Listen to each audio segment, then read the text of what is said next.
Thomas, your musical relationship started out at Harvard with China when the two of you were studying things that were not music. Right.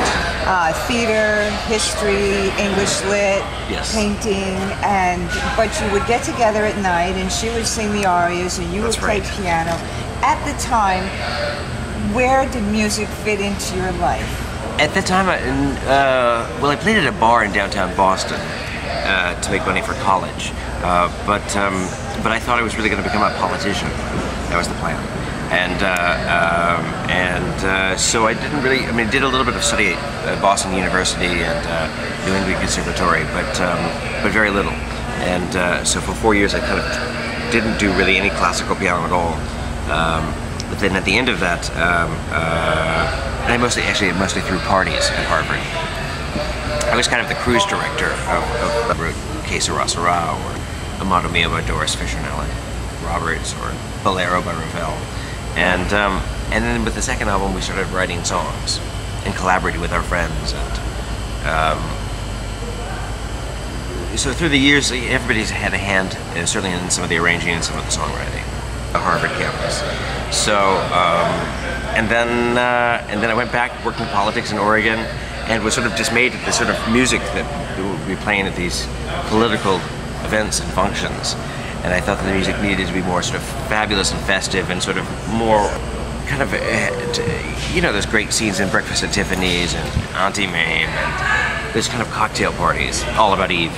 And so that was a lot of the inspiration for the beginning of the band. And I'd just seen Pee Wee Herman's Christmas special on television, and among other great guest stars, there were three gals, three guitars named the Del Rubio triplets. They were somewhere between the ages of 70 and 80. They wore mini skirts, booties, they looked exactly alike, and they played the guitar and sort of sang covers of Walk Like an Egyptian and Whip It. And so I brought them to town for a political event, and I needed an opening act. And that's how the band was born, to open for the Del Rubio triplets. And then it really kind of caught on like wildfire, and we found ourselves as to be the house band of political events in Oregon. So we would do you know, benefits for Democrats, benefits for libraries, public broadcasting, affordable housing, civil rights, good causes. Now, at the time, did you ever have a musical fantasy of where, hey, let's just chuck the studying and let's just play music, or was it just sort of something you did as a lark? You mean the band? Originally, yeah, back at Harvard. Well, yeah. you know, I mean, she was singing Puccini and Verdi opera arias, and I was just her accompanist. So it was just fun. Oh. It was never like let's start a career. Okay. It was never anything like that. Well, what else? You have four. You went from 4 members to 12 members. Yes. And so, I mean, I've been around bands all my life. I know it can get crazy. It can get totally crazy. You see, although it's you know, I mean, it's a little bit it's a kind of a dignified band in a way. Part of it, I think, is the music. Part of it is the fact that there's so many classical musicians in the band, and a lot, and so everybody's pretty serious. There hasn't been a lot of you know, we don't trash hotel rooms or anything like that. So now, well, my question was going to be, how do you manage to keep such a large group together without the typical artistic? Because I know you share songwriting duties. That's and you true. It can get collaborate. dicey. That can get dicey. Okay. It can get totally dicey. But I guess in the big picture, like, as long as if a song is great, no matter who writes it, why not perform it and work on it? And so we started really out playing sort of songs of other composers, people like, you know, Jay Livingston, Ray Evans. But, you know, I mean, ultimately it has to sort of pass a certain kind of aesthetic test. And I guess that would be me. As the producer, you make the final decision.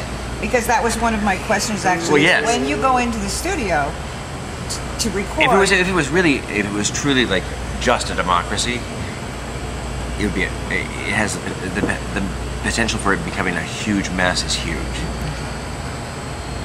I mean, you know, I think I'm probably the most old-fashioned person in the band, so I am. Not the most conservative, but the most old-fashioned in terms of taste. Like, like jazz pre-bop. I like sort of classical music. I like sort of beautiful melodies. I never paid attention to lyrics growing up to songs. Words didn't really matter. I really liked the melodies, and so it really has to do with that for me. Okay.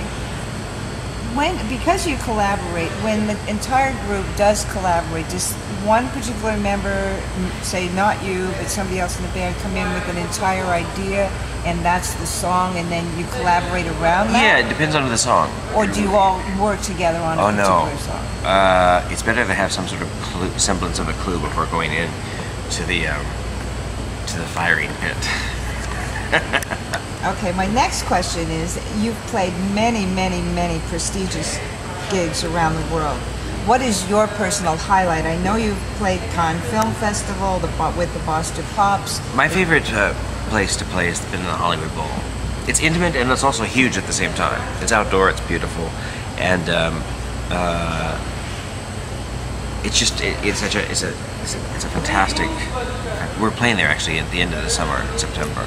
Fantastic. So finally, my last question is, tell me about your new CD, Splendor in the Grass, that's due out in October. It's largely this, with this album, it's kind of a different kind of album because I collaborated with my friend, another college friend named Alex Marashian, who's never made an album before. So it was almost like working on a first album in a sense. You know, during the recording a lot of this record, China was pregnant and so out of commission, and so Alex and I did a lot of the writing and arranging and figuring it all out. So it comes out in October. And the very last question is, I know you've got a new live CD coming out with the Oregon Symphony. Symphony. Yeah, that'll be out in 2010 in the spring. We recorded it a month ago in Oregon. But my latest idea is to, you know, we've got this concert with the Hollywood Bowl in September, and I suddenly thought as I was playing yesterday in Montreal with an orchestra, we should really take the Oregon Symphony down to the Hollywood Bowl and have them play there. So now I have to figure out how to pay for that. Well, Thomas, I'll say thank you so much. I know you're very busy. You've got several interviews booked up, and then you have a gig tonight. We do. So I can say thank you so much for your time. You. It's been a great pleasure to meet you.